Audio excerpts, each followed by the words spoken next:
estaba pidiendo que la ayude, no podía ayudarla porque tenía fractura en su rodilla. Hay 43 personas ingresadas, 12 en la unidad de cuidados intensivos, entre ellos un menor, y entre los adultos está Patricia, de 39 años. Ella está en UCI, está extremadamente grave. Los médicos nos ponen en lo peor, pero bueno, aquí hay que sacar fuerza, tener fe, y ella es muy valiente, ella es joven y bueno, Dios quiera que salga para adelante. Traumatismos, fracturas, esguinces son los cuadros clínicos que más se repiten. Hemos dado 1000 vueltas ya por todos lados y ahora nos dicen que mi sobrino puede estar aquí. Y vengo aquí y me dicen que como no soy familiar directo no me pueden dar los datos. Los centros de transfusión sanguínea de la comunidad han pedido donantes de manera urgente. Las reservas están garantizadas para hoy, pero no para los próximos días. Son muchos los que también están ofreciendo su ayuda de esta forma. Principalmente la sangre, pues, para las personas que estén heridas, pues, puede ser necesaria. Encima de mi grupo sanguíneo ya negativo, que es uno de los más rarillos, y falta bastante, la verdad. O independientemente de la hacienda, yo es que soy donante siempre. Casi 20 horas después de la tragedia, buena parte del peso recae ahora en el personal sanitario, que sigue trabajando sin descanso y a contrarreloj para salvar el mayor número de vidas. Este accidente de tren ha provocado también la suspensión de la circulación de trenes de alta velocidad entre Andalucía y Madrid, y eso está provocando que muchos pasajeros pues estén buscando alternativas. Así que en este punto estamos en directo en Sevilla con Clara Hostalet y también en la estación de Santa Justa y también en Atocha. Y empezamos por ahí. Álvaro Jiménez, ¿cuál es la situación en este momento? ¿Qué tal, Marina? Muy buenas tardes. Sí, nosotros nos encontramos aquí justamente en los exteriores de la estación madrileña Puerta de Atocha, concretamente en la calle Méndez Álvaro. ¿Y por qué estamos aquí? Bueno, pues porque se prevé que en los próximos minutos, entre las 5 y las 6 de la tarde, llegue hasta este punto un autobús fletado directamente por la compañía Irio con pasajeros procedentes de Adamuz, del lugar del accidente. Decir también que unos minutos antes ha llegado también otro autobús procedente de Córdoba con otros pasajeros también, en este caso fletado por Renfe. Hemos tenido la oportunidad de hablar con algunos de ellos y lo que nos decían precisamente, bueno, pues que estaban aliviados por fin por haber podido llegar a Madrid, a su lugar de residencia, a su lugar de origen, pero también al mismo tiempo, bueno, pues evidentemente sobrecogidos por todo lo que habían tenido que vivir en las últimas horas. Y precisamente por eso, por si alguno de los pasajeros que llegue en las próximas horas requiere de asistencia médica, haya preparado también un dispositivo de seguridad y un dispositivo médico en los exteriores de la estación, precisamente para eso, por si alguna de las personas que llegue hasta aquí, bueno, pues requiere algún tipo de ayuda, algo que por cierto también nos confirmaba la portavoz del SUMA, con la que hemos tenido la oportunidad de hablar hace tan solo unos minutos. Psicópata inminente. Que el punto de atención a las víctimas continúa a esta hora habilitado en el interior de esta estación madrileña Puerta de Atocha. Ojo, no solamente para las víctimas, también para los familiares que quieran acercarse hasta aquí para preguntar, para recabar algún tipo de información que les pueda interesar. Pero como decimos, lo próximo, lo más inmediato es la llegada de ese autobús con pasajeros procedentes de Adamuz, ese autobús fletado por la compañía Irio, que está previsto que llegue hasta este punto, como decimos, entre las 5 y las 6 de la tarde. Nos cuentan que viene con algo de retraso, pero esa es la franja horaria que se maneja hasta ahora.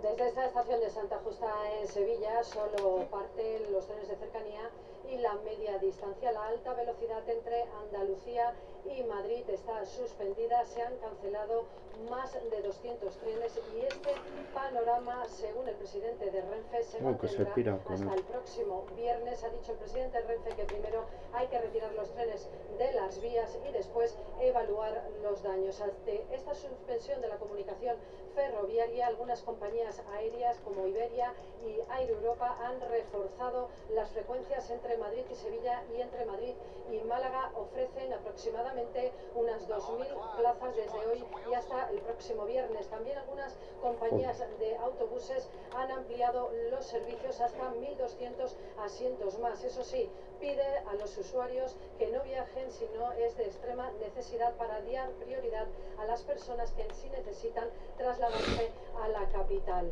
A partir de ese momento, muchos viajeros han tenido que buscarse literalmente la vida y han tenido que alquilar coches, nos dicen, por precios no no inferiores a los 600 euros. Pero también hemos descubierto la cara más solidaria de los particulares. Hasta nosotros se nos han acercado a algunas personas ofreciendo sus coches y ellos como conductores para trasladar a quien lo necesite a cualquier punto de España. Gracias a ambos. El presidente del Gobierno, el ministro de Transportes y el presidente de Andalucía han estado en el lugar del accidente y han comprobado su gravedad y las terribles consecuencias. Después han comparecido juntos ante los medios de comunicación y han destacado la cooperación de todas las instituciones. Es un día de dolor para toda España.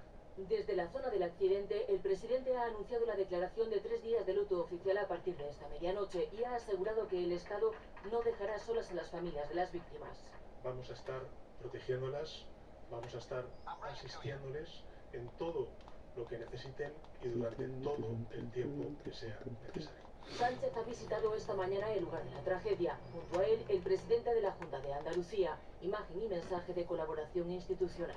Unidad en el dolor y la segunda, unidad en la respuesta. Desde el mismo momento en el que se produjo esta tragedia, el Estado ha actuado como tenía que actuar, unido, coordinado y con lealtad. Cooperación que desde primera hora Moreno también ha reconocido y agradecido. Se necesita disposición de medios, se necesita cooperación y se necesita lealtad. En el día de ayer y en el día de hoy estamos trabajando conjuntamente con el Ayuntamiento, con la Diputación Provincial de Córdoba, con la Administración General del Estado, con el Gobierno de España. Sobre la investigación de lo ocurrido, el presidente ha asegurado que se llegará al fondo. Que vamos a dar con la verdad, con absoluta transparencia y absoluta claridad.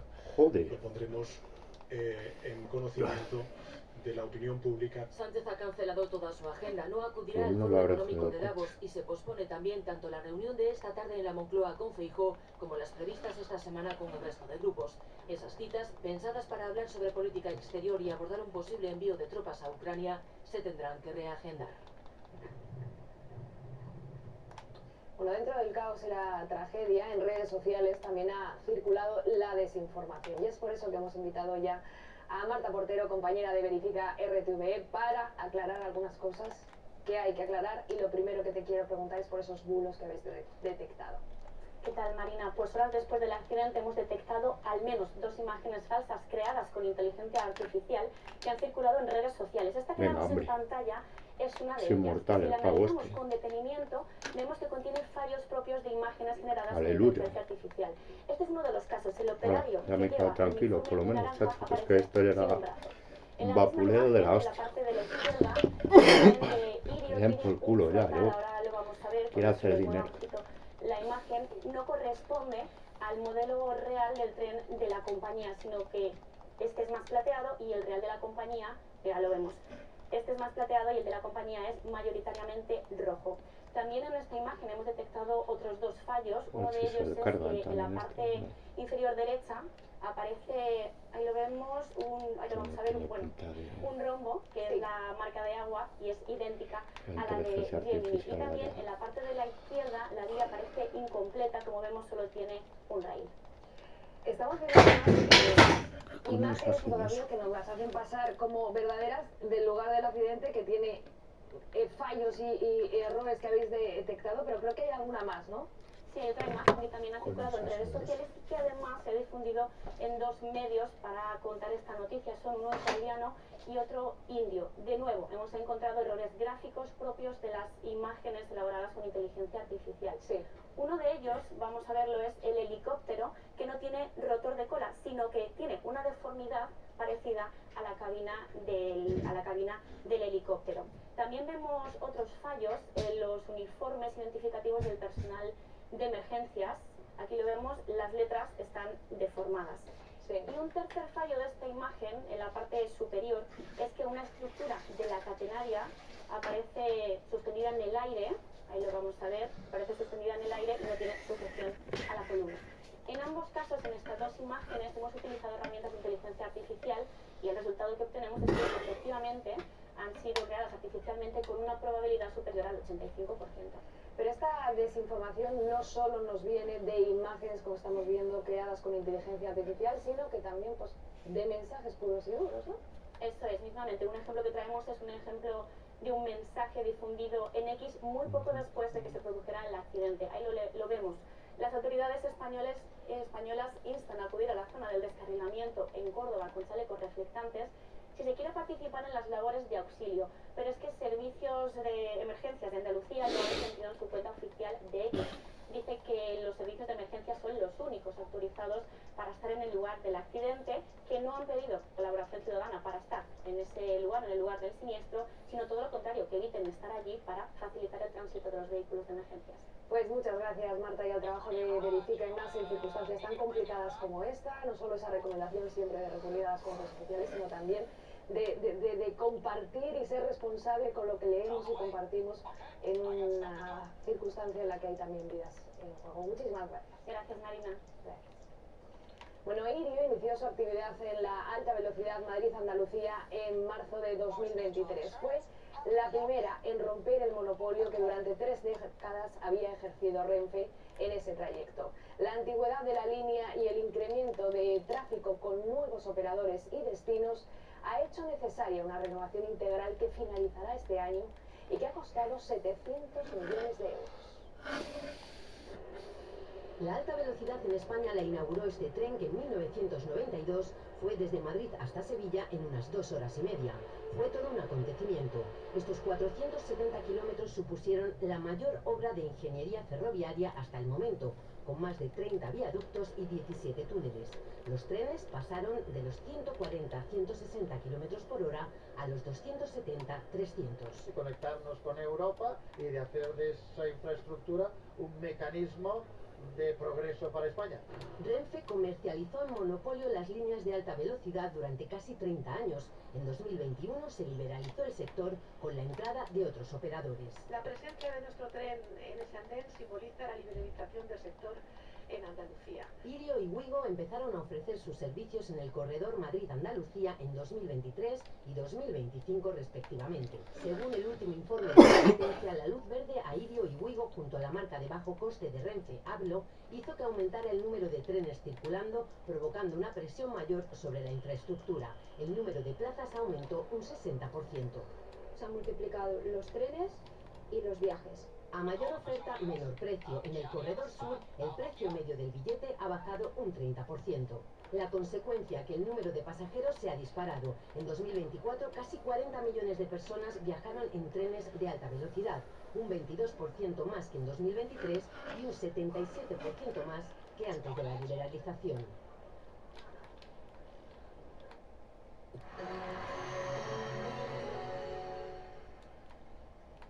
Ya es oficial y el 15 de marzo serán las elecciones en Castilla y León. Tal y como estaba previsto, el presidente Alfonso Fernández Mañueco ha firmado hoy el decreto de convocatoria electoral.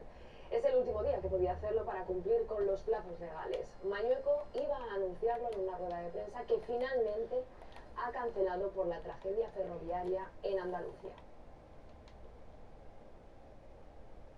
Y en Extremadura, Vox anuncia que paraliza sus negociaciones con el Partido Popular. Exige tener consejerías con presupuesto para poder aplicar sus políticas. Desde el PP creen que es una estrategia ante las sucesivas elecciones autonómicas de este año. Y dicen que, como no hay acuerdo, la presidencia de la Asamblea, que se constituye en 24 horas, es para el PP porque tuvo más votos en las elecciones de hace un mes. José Luis Ábalos y Coldo García van a continuar en prisión provisional. La Sala de Apelaciones del Tribunal Supremo ha rechazado sus peticiones de libertad. Los magistrados han dado la razón al juez instructor y también aprecian un alto riesgo de fuga. Entre otras cosas, por la inminencia del primer juicio que tienen que afrontar, previsiblemente en solo 3 semanas. Y el ex número 2 del PP de Esperanza Aguirre en la Comunidad de Madrid, Francisco Granados, se sienta por segunda vez en el banquillo de los acusados de la trama púnica. En esta ocasión, la Audiencia Nacional le juzga junto a otras 13 personas por el amaño de contratos para la organización de fiestas en varios municipios madrileños entre 2004 y 2013. La Fiscalía pide para él 6 años de prisión. Granados ya fue condenado en 2017 a 2 años de cárcel en otro juicio de la macrocausa de corrupción.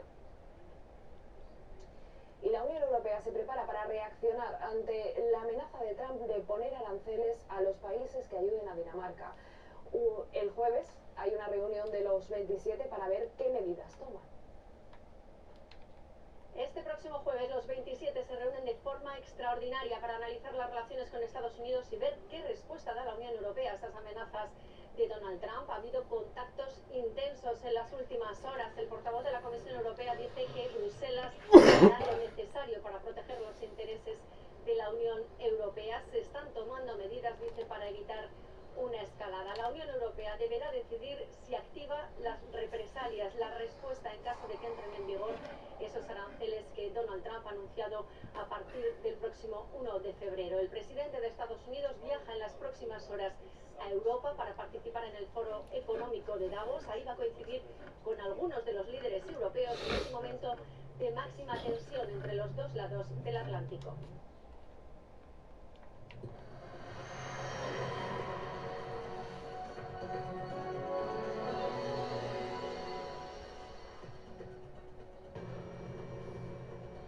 Al menos 39 personas han muerto y más de 150 están heridas en el accidente de 2 trenes de alta velocidad en Adamuz, en Córdoba. Los trabajos de rescate continúan sin descanso para localizar a personas atrapadas. Los servicios de emergencia no descartan encontrar más víctimas. El accidente ocurrió al descarrilar los últimos vagones del tren de Irio que circulaba sentido Tendrían Madrid que inventar un canal de noticias agradables. Con destino a Huelva. Iban a más de 200 kilómetros por hora. Renfe descarta el exceso Que todos son de velocidad tragedias. y un fallo Todos son humano como causa tragedias. del accidente. El ministro de Transportes y el presidente de Irio califican lo ocurrido Bueno, que es normal, que esta es una tragedia muy se gorda. encargará de la investigación. Esto es una tragedia muy gorda. Es normal que La haya prioridad sigue siendo tanto rescatar bombo, a pero los atrapados e identificar a las víctimas. En el Instituto de Medicina Legal de Córdoba se realizan las autopsias. Se han abierto varios puntos, tanto en Córdoba como en Huelva, para recoger muestras de ADN y prestar apoyo psicológico a las familias que aún buscan noticias de sus allegados. De los 150 pasajeros heridos, 43 siguen hospitalizados, 12, entre ellos un niño, están en la UCI. La mayoría en el Hospital Reina Sofía de Córdoba. En los centros de transfusión sanguínea de la comunidad han pedido donantes de manera urgente. Continúa suspendida durante todo el día de hoy la circulación de trenes de alta velocidad entre Andalucía y Madrid. Esto provoca que muchos pasajeros estén buscando alternativas como el autobús o el avión, medios que han reforzado sus servicios.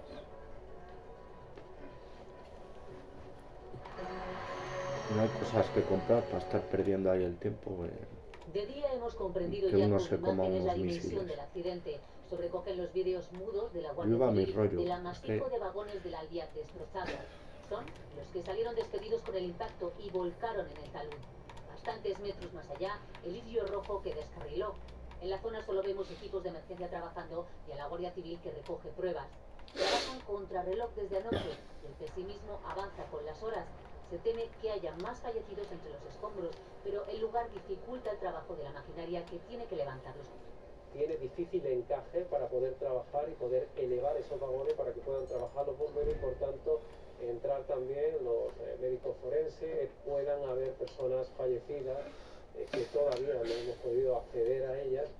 Una vez rescatados los posibles cadáveres, otra labor muy difícil, trabajar con las muestras de ADN de los familiares para identificar a los fallecidos. Para certificar e identificar, como pueden ustedes imaginar, algunas de las personas fallecidas son difícilmente reconocibles, ¿no? Y por tanto difícilmente identificables. Una treintena de familiares ha pasado la noche en Adamuz. La incertidumbre ha hecho necesario el acompañamiento de psicólogos y de Cruz Roja. Hasta que no se confirmen por parte de las autoridades la identificación de todos aquellos que hayan finalmente fallecido, pues bueno, pues se mantiene el hilo de esperanza, ¿no? Para acelerar los trabajos de rescate y de identificación, a pie de día todos los equipos siguen coordinándose en el puesto de mando avanzado. Cada minuto cuenta. No la he tirado. Así. Bueno, son las 5:34 minutos de la tarde. Nos vamos a ir en directo a uno de los puntos porque las tareas de rescate entre los restos de los vagones continúan sin descanso para encontrar personas atrapadas. La otra prioridad es la identificación de los cadáveres. En el Instituto de Medicina Legal de Córdoba, una treintena de forenses se dedican a ello ya. José Carlos Fernández, que es un proceso que puede ser largo y complicado, ¿no?, por la gravedad del accidente. Sí, ¿qué tal? Buenas tardes. Además hay que tener en cuenta que durante estas últimas horas los familiares de algunas víctimas han realizado pruebas de ADN. Los resultados de todas esas pruebas de ADN van a venir hasta aquí, hasta este Instituto de Medicina Legal de Córdoba, donde nos encontramos con la idea de, una vez teniendo todos esos datos, dicen que quizás sea más fácil identificar los cuerpos de las víctimas que todavía no han podido ser identificados. Incluso han llegado hasta aquí, hasta Córdoba, algunos médicos forenses de otras ciudades andaluzas, desde Granada, por ejemplo, para ayudar a sus compañeros de aquí, de Córdoba, a agilizar, como decimos, esos trabajos, porque en todos casos, no en todos los casos, está siendo especialmente sencillo, como decimos, identificar a las víctimas. Como veis, aquí todavía hay mucho vehículo de la UME, hay también vehículos del Ejército, de la Policía Nacional. Ha sido un día de muchísimo movimiento. Hemos visto entrar y salir también varios coches funerarios. Como decimos, estamos aquí a la espera porque de momento ese balance temporal de 39 fallecidos nos dicen que desgraciadamente puede ser que la cifra aumente en las próximas horas, por lo que este seguirá siendo un punto bastante activo durante las próximas horas. De Madrid a Huelva, en el Albia, viajaban casi 200 personas. Un grupo de ellos volvía después de presentarse a una oposición para ayudante de instituciones penitenciarias. Habían terminado el examen sobre las 3. En una de las academias hoy buscaban noticias de sus alumnos. Una buena parte de los opositores son de Andalucía. Y sí, hemos hablado con muchos de ellos, con otros no lo hemos conseguido. No están bien, porque si no ya se hubieran puesto en contacto con nosotros, pero les vamos a ayudar. Mientras empiezan a llegar noticias sobre quiénes son los fallecidos, en redes aún continúan los llamamientos de familiares que buscan a sus allegados. La prioridad para la Guardia Civil es identificar los cuerpos encontrados. En Madrid, Málaga, Córdoba, Huelva y Sevilla han habilitado puntos para recoger muestras de ADN. Hacen un llamamiento a familiares directos que acudan a una de estas oficinas para poder agilizar el proceso de identificación. Y los tenías pegados y sabías que se te iban y no puedes hacer nada. Ana contaba así, exhausta, cómo consiguió salir del tren, el terror por su hermana Laura, embarazada, que se recupera en la UCI. Los bomberos la rescataron del tren y se lo llevó la ambulancia, bueno, junto conmigo. Ahora que ella está en observación y estamos esperando, pues aprovecho para buscar a mi perro. Por favor, si podéis ayudar a buscar los animales. En la estación de autobuses de Málaga, ella respira, estuvo a punto de coger el ave siniestrado. Pues dijimos, vamos a quedarnos un día más, pero por nada iba a estar yo también en ese ave. Pero muchos familiares siguen viviendo horas de pesadilla.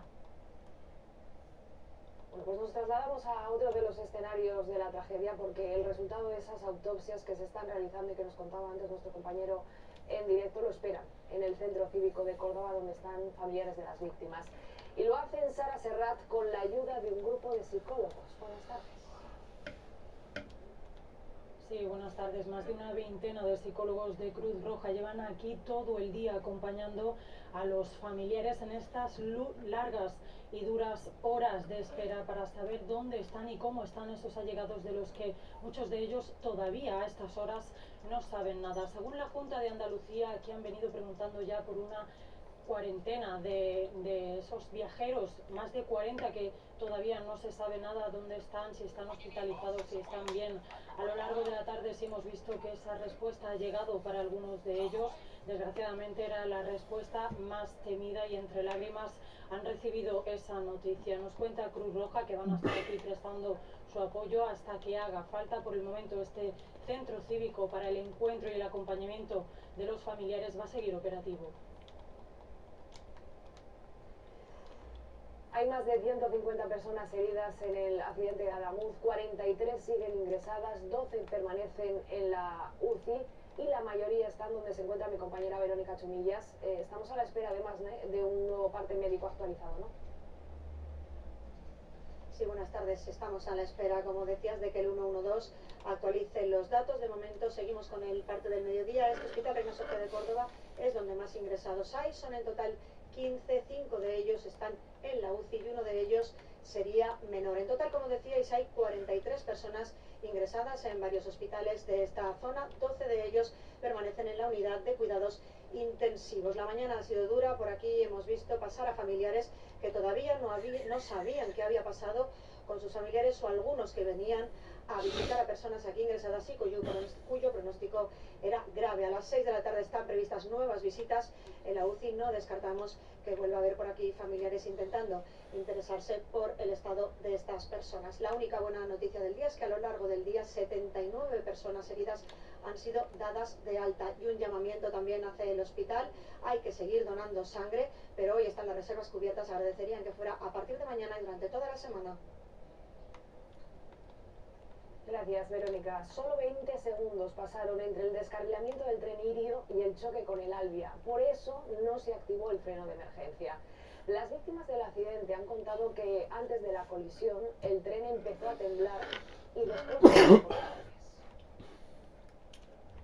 Primero notamos un frenazo fuerte, aunque nos mantuvimos en el sitio y no dio tiempo a reaccionar. Cuando en décimas de segundo ya vino otro mucho más fuerte. Me ha desplazado, yo no sé, he dado vueltas de campana, me da un golpe en la espalda no sé cómo, había gente chillando. Confusión, nervios, heridos. Eran aproximadamente las 8 menos cuarto de la tarde, noche cerrada, y cientos de pasajeros en shock tratando de saber qué había pasado y qué debían hacer.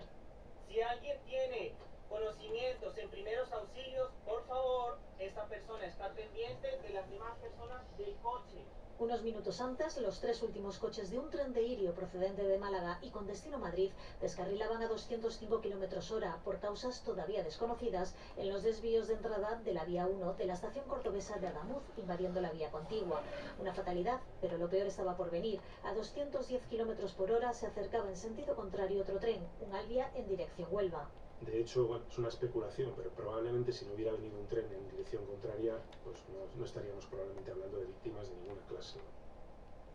La peor parte se la llevó la cabecera del Albia, un impacto frontal que propulsó a los 2 primeros coches al fondo del terraplén de 4 metros que había junto a las vías. El presidente de Renfe dice que todo sucedió en escasos 20 segundos, sin margen de reacción. Los trenes iban a una velocidad inferior de la asignada al tramo porque estaban ya en la curva de frenado, uno iba a unos 205 y el otro a unos 210 km/h. El fuerte impacto y la caída por el talud dificultaron las tareas de rescate y convirtieron a esos vagones en un amasijo de hierro.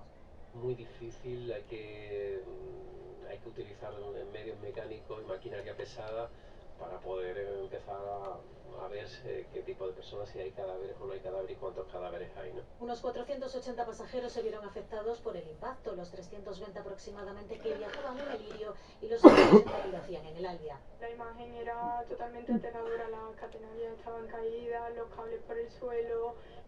La prioridad durante las primeras horas fue rescatar a los pasajeros atrapados y atender a los heridos, pero las labores de rescate de los fallecidos continuaron durante toda la noche. Bueno, tanto el ministro de Transportes como el presidente de Irio califican lo ocurrido de muy extraño.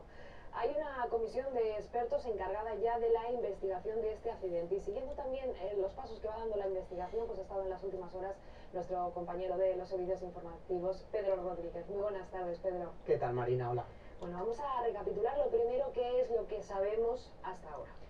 Pues bien, lo primero que tenemos que saber es que certezas realmente hay muy pocas. Poco sabemos de lo que ha pasado, pero a medida que vamos escuchando a más expertos, autoridades, lo que sí podríamos en principio es descartar 2 aspectos. Uno, el fallo humano, y esto lo ha dicho el propio presidente de Renfe, que dice que en el caso de que el maquinista tome algún tipo de decisión errónea, el sistema está preparado para corregirlo.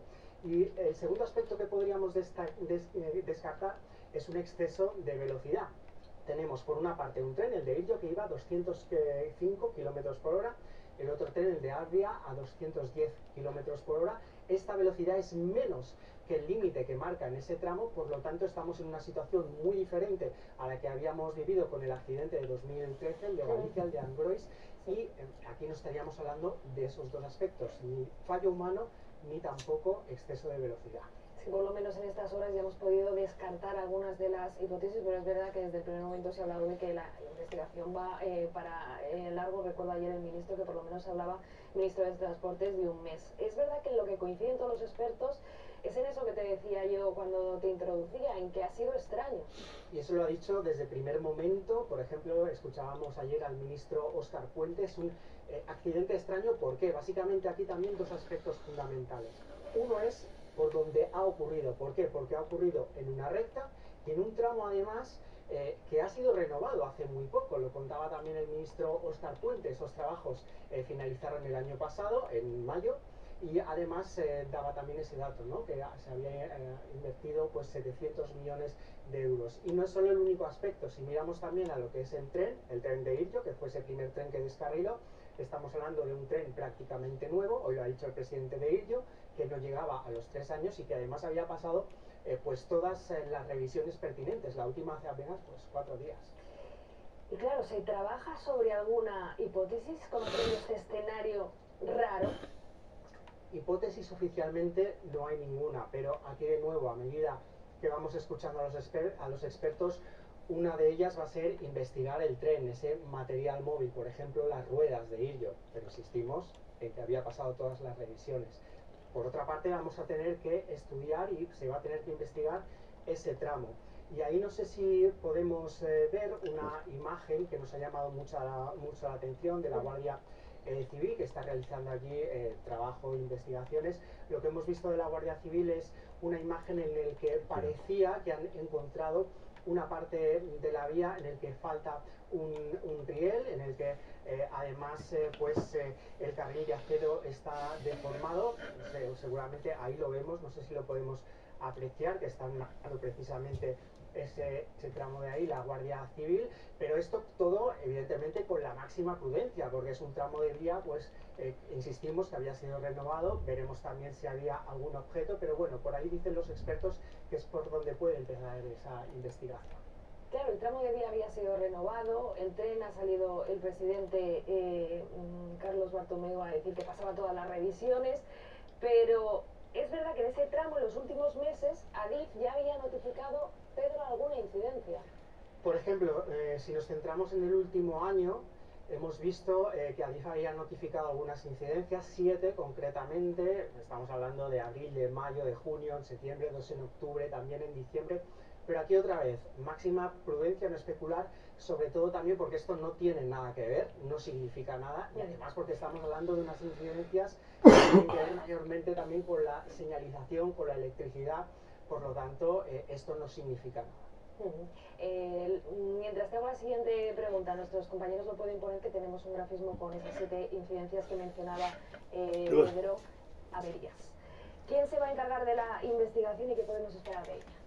Justo estamos viendo, de hecho, ahí esas incidencias y la investigación. Bueno, sobre el terreno estamos viendo ya, por ejemplo, agentes de la Guardia Civil que están recabando todos los datos, pero esa investigación va a ser liderada por la Comisión de Investigación de Accidentes Ferroviarios.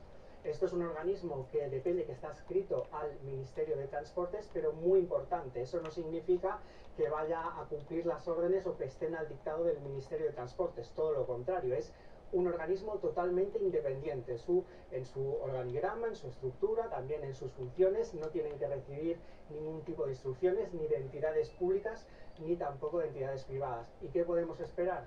Pues que esto se alargue días, se alargue meses, mucha paciencia, y aquí vamos a tener que también pues acudir a las fuentes oficiales y tratar de no especular con los motivos, porque insistimos, es algo muy extraño y va a llevar tiempo. Pues muchas gracias, Pedro Rodríguez, compañero de los servicios informativos, por habernos trasladado todas estas últimas novedades, lo último que sabemos de la investigación.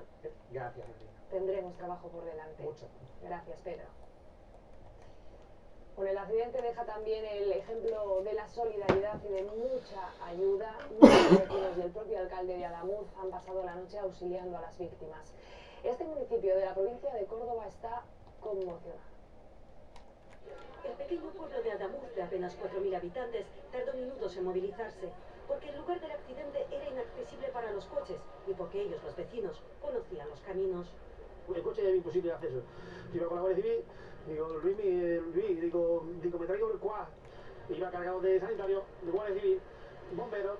Fuimos indicándole a la policía y Guardia Civil que iba llegando por donde tenían que entrar, porque había que entrar por un camino. Empezamos a traernos a la gente a medida que iban saliendo. Bueno, yo ayudé a un chico, estaba sin zapatos, le dolían mucho los pies, también tenía sangre. Mi hija me llamó por teléfono, mamá, que están pidiendo coches particulares. Y entonces mi marido, que tiene una pica, y entonces digo, venga por las llaves de la pica.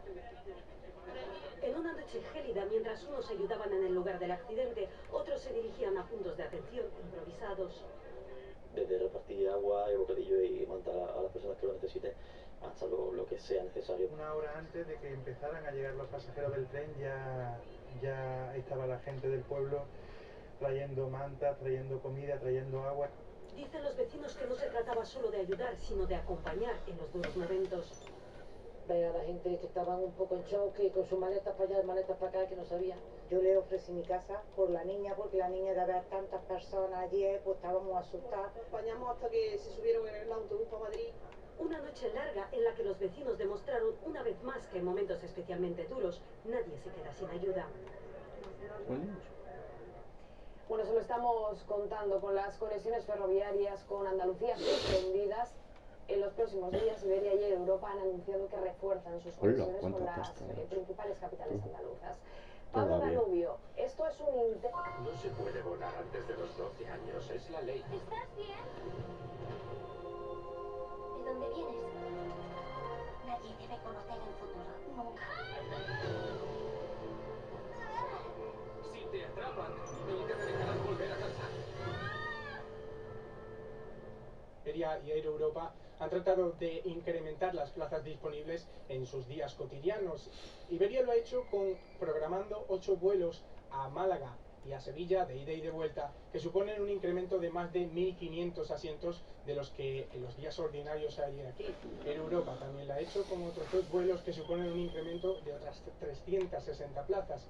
Sin embargo, este incremento de la oferta no ha logrado contener los precios y esta semana hay vuelos programados desde este aeropuerto que ya superan los 400 euros. Facua ha emitido un comunicado en esta jornada en el que advierte a las operadoras de que el incremento abusivo de los precios de aeropuerto supone una ilegalidad en situaciones catastróficas. Vamos a intentar movernos en autobús porque los trenes están paralizados.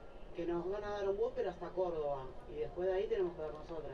Son algunos de los viajeros afectados que han tenido que buscar alternativas para continuar su viaje por otros medios. Muchos se acercaban a primera hora a los mostradores de información, algunos visiblemente enfadados. La única opción que nos daba Renfe era que devolver el dinero y que nos buscáramos la visora por nuestra cuenta. No se hacía el cargo de transporte ni de autobús. Durante la noche Renfe ha fletado algunos autobuses con cientos de afectados. Lo que nos han hecho es dividirnos en colas por provincia. Estaba todo colapsado, tanto autobuses, coches de alquiler, aviones. Aunque las empresas de autobuses están aumentando sus plazas en torno a un 30%, según fuentes del sector, en estaciones de autobuses como esta de Méndez Álvaro era misión imposible encontrar billete esta mañana. Estoy intentando volver a Cádiz en autobús. No hay autobuses, vaya. Que lo pillé anoche online. Nos ha llevado a incorporar más de 40 vehículos en las 2 líneas que acometen estos trazados, ofreciendo más de 1.200 plazas adicionales. Algunos han optado por el avión gracias al refuerzo de las compañías aéreas, pero otros muchos buscan moverse en coche. Ya la única opción es el coche de alquiler, pero también se va de precio 430. Nos han devuelto el dinero, pero el dinero, claro, nos costó el billete 7 euros. Bueno, he montado ya 4 para poder alquilar el coche entre 4 y ahí estamos. Ya tuve que coger un hostal. Para los que no puedan llegar a sus trabajos, los sindicatos recuerdan que tienen derecho a un permiso retribuido de hasta 4 días sin pérdida de salario. Bueno, los Reyes están en contacto permanente con el presidente del gobierno y mañana han comunicado ya que visitarán la zona. Han decidido adelantar su regreso de Grecia, donde han asistido al funeral de la princesa Irene, la hermana de doña Sofía. Don Felipe y doña Leticia han mostrado su preocupación por lo ocurrido y han trasladado también su apoyo a las víctimas. Queríamos transmitir desde aquí, desde Atenas, en este momento que estamos atendiendo, como saben, un funeral familiar de la princesa Irene, nuestra consternación y nuestra preocupación por el terrible accidente que ocurrió ayer en Adamuz, de los 2 trenes que han sufrido este accidente y con tantas víctimas, que además parece que pues todavía no están terminadas las labores de rescate. Y bueno, hemos estado con comunicación con el presidente del gobierno, con el presidente de la Junta, para ir conociendo los detalles desde anoche y hoy, pues en cuanto terminemos lo antes posible, vamos a regresar, por supuesto, y estar pendientes y posiblemente preparar alguna presencia en la zona. Entiendo la desesperación de las familias y todavía la cantidad de heridos que han sufrido este accidente y estamos realmente preocupados todos. En fin, esperemos que se recuperen lo antes posible. Voy mañana a Córdoba, ¿no? Estamos viendo a ver cómo se puede producir esa presencia. Estábamos escuchando la radio hasta ahora mismo y efectivamente los técnicos y los servicios de emergencia siguen buscando posibles víctimas. La prioridad ahora es atender, es acompañar, es ayudar, es asistir a todas las personas que se han visto afectadas por este accidente. Así que, gracias. Y unas palabras últimas, porque sabemos que muchos vecinos de Adamuz han asistido en lo posible sobre la marcha y bueno, unas palabras de gratitud hacia ellos también. Muchas gracias. El alcalde se lo ha agradecido muchísimo. Muchas gracias. Gracias.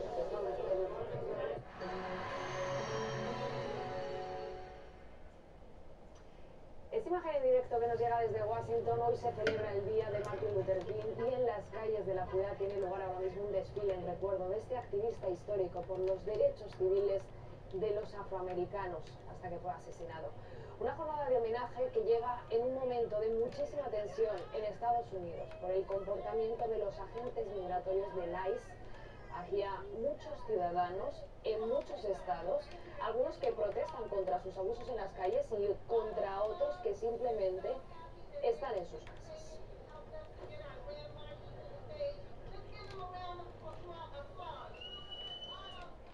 Y otro asunto, en los mercados, sesión hoy a la baja. Los inversores se muestran inquietos por el nuevo frente abierto entre la Unión Europea y Estados Unidos a cuenta de Groenlandia, que revive la guerra de los aranceles. Tenemos caídas en todas las bolsas europeas a cuenta de los aranceles anunciados por Donald Trump vinculados a Groenlandia. El IBEX 35, eso sí, capea mejor el temporal que el resto de índices y termina al cierre con una caída del 0,27%. Mañana partirá de los 17.663 puntos. En el resto de bolsas, los descensos rondan el 1,5 porcentual, siendo la bolsa de París la más penalizada al restar casi un 2%. Y es que ante esa nueva actividad comercial que se ha reabierto, hoy ha sufrido en bolsa el sector de la automoción, también el sector del lujo, mejor le ha ido al sector de la defensa. En el IBEX 35, en la apertura, todos los valores comenzaban en rojo, al cierre un puñado de ellos se salva. Bankinter, el mejor, a unos días solo de presentar resultados empresariales. Y con esta situación que tenemos, los activos refugio vuelven a ganar atractivo. El oro y la plata renuevan sus máximos históricos. El metal dorado muy cerca de los $4.700, la plata por encima de $93. El índice del VIX, el llamado índice del miedo, sube con fuerza y el euro se mantiene firme en el dólar con 16 centavos al cambio. Wall Street está cerrada por festivo, pero los futuros sí se mueven y anticipan caídas. Y en Portugal, los socialistas y la extrema derecha pasan a la segunda vuelta de las elecciones presidenciales. El ultraderechista André Ventura era el gran favorito de la noche, pero es verdad que los socialistas lograron una sorprendente remontada y han ganado en votos. André Ventura cuenta con el electorado más fiel, ese aproximadamente 1.400.000 votos que ya le convirtieron en la segunda fuerza en el Parlamento. Pero sus mensajes populistas y xenófobos despiertan el rechazo del electorado más moderado, que no ve en él la neutralidad que se espera de un jefe de Estado. De hecho, ninguna de las fuerzas conservadoras derrotadas anoche le ha ofrecido sus votos, como sí han hecho el resto de izquierdas con el socialista Antonio José Seguro. Todos coinciden en que Ventura no puede ganar la segunda vuelta del 8 de febrero, pero quedan 3 semanas de campaña en las elecciones más ajustadas en 40 años. El presidente del gobierno autónomo de Groenlandia ha sostenido esta mañana que no se doblegará ante las amenazas de Estados Unidos, mientras la isla vive con expectación el resultado de la reunión que esta tarde van a mantener representantes del gobierno groenlandés y danés con el secretario general de la OTAN, Mark Rutte, porque el gobierno de Dinamarca quiere ampliar la presencia de los soldados de la OTAN en la isla, sobre todo para desacreditar el argumento del presidente de los Estados Unidos, Donald Trump, de que necesita apropiarse de la isla por razones de seguridad nacional, como lleva argumentando meses. Tanto Noruega como Alemania e incluso el Reino Unido ven con buenos ojos esta iniciativa, así que la pelota queda en el tejado del secretario general de la OTAN, Mark Rutte, que como sabemos es amigo de no contradecir al presidente Trump. Ya se está gestando la borrasca Harry, que se irá acercando hacia el mar Balear durante las próximas horas y que nos va a dejar un temporal de viento, lluvia, oleaje y también de nevadas importantes, sobre todo en la zona pirenaica. De hecho, en estas inmediatas horas vamos a tener una jornada marcada todavía por esas lluvias y nevadas en áreas de Cataluña, Baleares, sobre todo, nieve en la Ibérica más oriental y algunos chubascos todavía menos importantes en el Cantábrico, con más sol en el sur y suroeste y con algo de lluvia en puntos de Canarias. Mañana el temporal arrecia, tanto en lluvia como en nieve y también en oleaje y viento, como ven, con precipitaciones que van a ser persistentes y abundantes en el archipiélago balear, en áreas de Cataluña, Girona, pero también Tarragona, norte de la Comunidad Valenciana, sobre todo puntos también está la del sur de báscula Valencia en y el norte suelo. de Se ha caído, estaba aquí tan tranquilo y he oído un ruido, digo, ¿cuál casi es el ruido? He ido para allí y se había caído una pestaña. Se había desencajado una pestaña, se había caído. Y me había salido la tapa volando y la pila. Me había salido volando la tapa y la pila. La pila esa y la tapa esa de la báscula. Vete cerrando ya ventanas que ya Está todo cerrado. Para analizar el suceso, el Un poco abierto, ya sabes que yo necesito Desde las 8:25 airecillo, si no me... 24 horas y RTV Play.